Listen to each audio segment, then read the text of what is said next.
hours apart, and investigators think they are connected. Thanks for joining us, everyone. I'm Carolyn Johnson. This all ended when a woman was shot and killed by police in Southgate. Officers say she pulled out a gun and pointed it at them. NBC4's Darsha Phillips explains what happened 25 miles away and 2 hours earlier. Yeah, Carolyn, Southgate police pulled over the woman in a light blue sedan because the car she was driving in was linked to an attempted murder 25 miles away in Huntington Beach.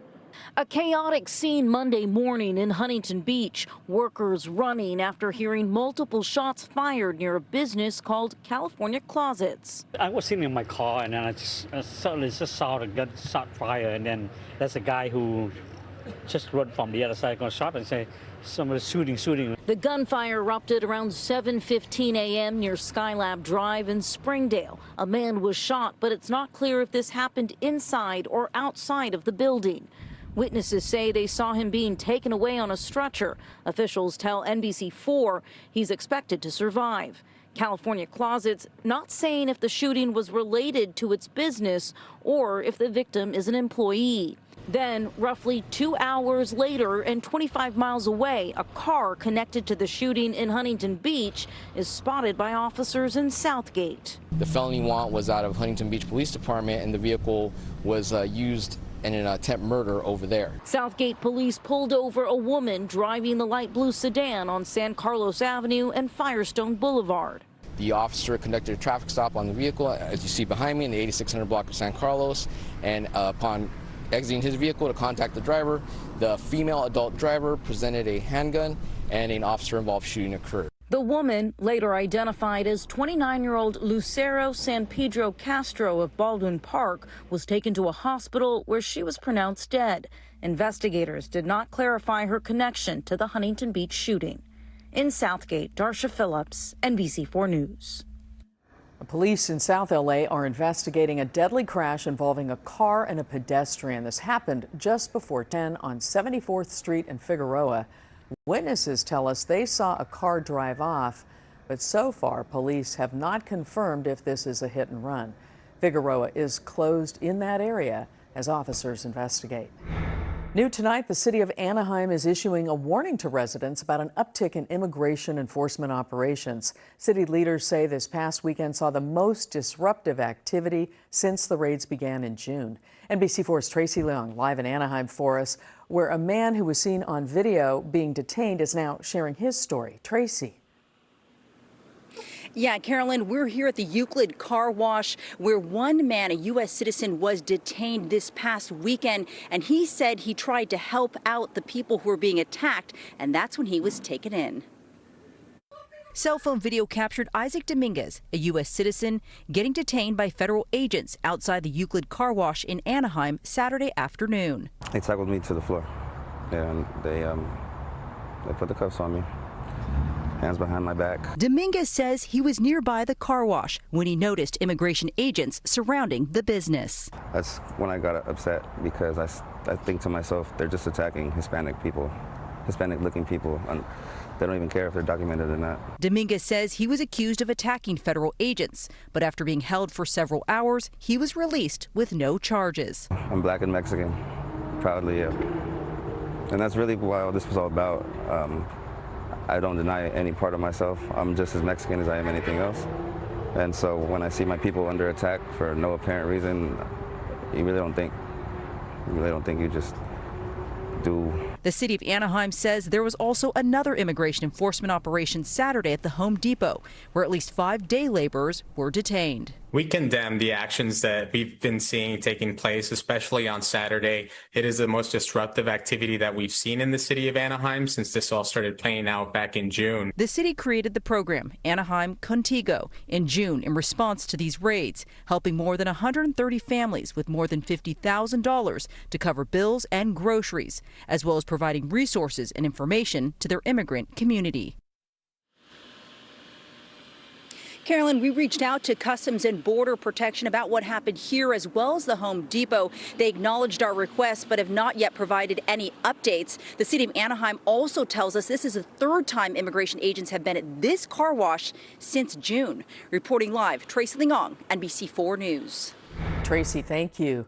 Let's take you outside right now. Beautiful view from our camera atop Mount Wilson. It's a warm evening. We're tracking some big changes, though. Meteorologist Shauna Mendiola is here with details of that for us. Shauna. That's right, Carolyn. All right, nice and clear tonight. We've got a quiet evening ahead with temperatures down to about 68 in Los Angeles. So it's mild. We have a little bit of a calm wind here, and temperatures compared to yesterday are about 1 degree warmer. And into the night, we are going to stay nice and clear. Looks like the Inland Empire staying clear there with just patchy fog near our beaches. So if you are inland, it is going to warm up fast tomorrow as soon as we wake up and we get that sunshine. Temperatures will be at about 79 at 10 a.m. Back to those 80s at noon and some 90s for your afternoon. No triple digit numbers yet, but let me show you a map. We've got an extreme heat watch. What will be in effect on Wednesday? We're looking ahead and we're giving you a heads up because all locations besides the beaches will be looking at this watch starting Wednesday night through Saturday. So several days worth of a type of heat that could put you at a risk of heat related illness and temperatures that may not cool down overnight. So that means we don't get that relief that we need to cool down. We will be telling you about some numbers here and just how hot we're going to get. We also have a chance of thunderstorms in the forecast. So a lot going on here this week. All that and more in your 7-day. Back to you. All right, we'll see you soon, Shauna. NBC4 continues to follow the search for a 7-month-old baby in San Bernardino County. Rebecca Haro told police she was knocked unconscious in a Yucaipa parking lot Thursday, and when she woke up, she says her baby Emmanuel was gone. Our crew saw Riverside County Sheriff's deputies at the family's home in Cabazon earlier today. As their investigation continues, we have learned that Emmanuel's father has a 2021 felony conviction for child cruelty. Detectives also tell us that his 2-year-old sister has now been placed with Child Protective Services. So far, no arrests have been made. The woman known as the Ketamine Queen has agreed to plead guilty to charges of her supplying the drugs that killed Matthew Perry. 42-year-old Jasmine Sanga of North Hollywood is the last of 5 people charged with playing a role in the actor's death. Perry died of a ketamine overdose at his home in the Palisades in 2023. In court papers, prosecutors say his assistant injected Perry with 3 shots of ketamine, which she provided, causing Perry's death.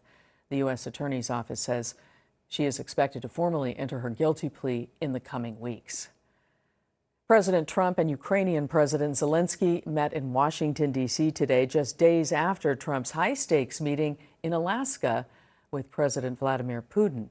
Zelensky striking a cordial tone and this time wearing a dark suit rather than his standard military gear.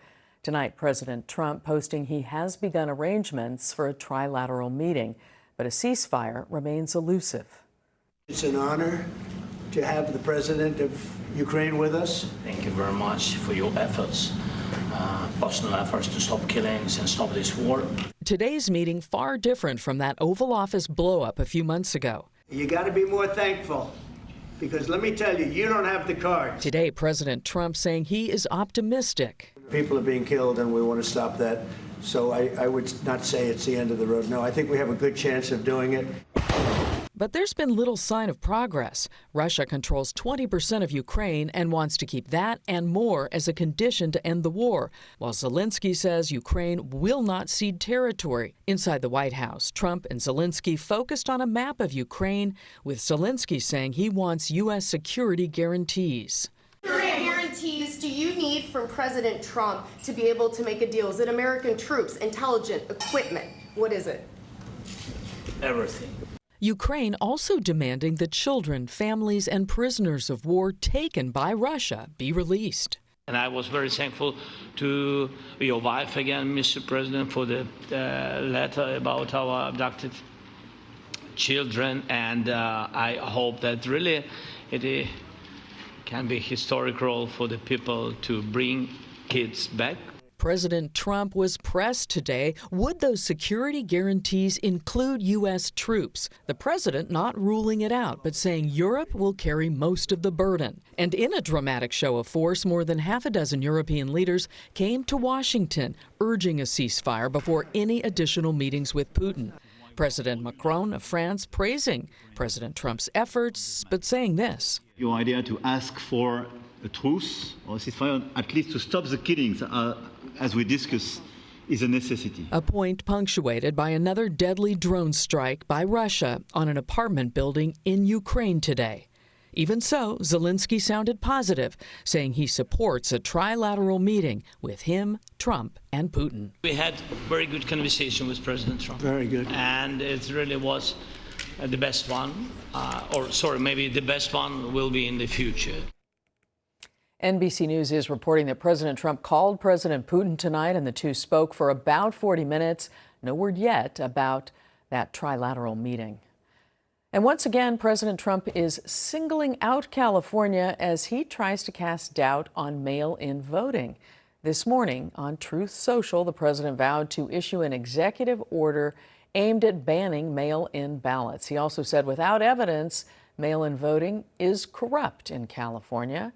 The Secretary of State here said the president's argument is not factual and that he himself has voted by mail many times. Either way, federal elections are not something the president